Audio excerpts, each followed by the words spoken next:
Junior cricket লিগের প্রথম বর্ষের champion Milan Sangha cricket academy. Haldibari high school ময়দানে আজ অনুষ্ঠিত হলো জুনিয়র ক্রিকেট লিগের ফাইনাল ম্যাচ।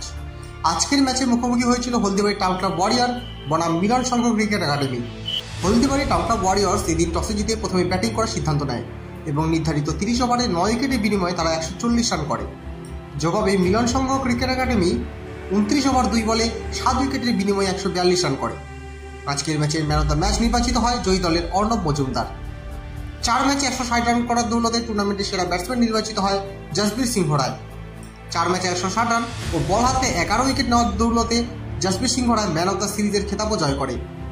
অন্যদিকে 4 ম্যাচে 11 উইকেট নেওয়ার জন্য বেস্ট বোলার নির্বাচিত হয় মিলন সংঘ ক্রিকেট একাডেমির অর্ণব মজুমদার। পুরো টুর্নামেন্টে ভালো উইকেট কিপিং করার জন্য বেস্ট ফিল্ডারের শিরোপা জয় করেন অধ্যয়ন থাপা।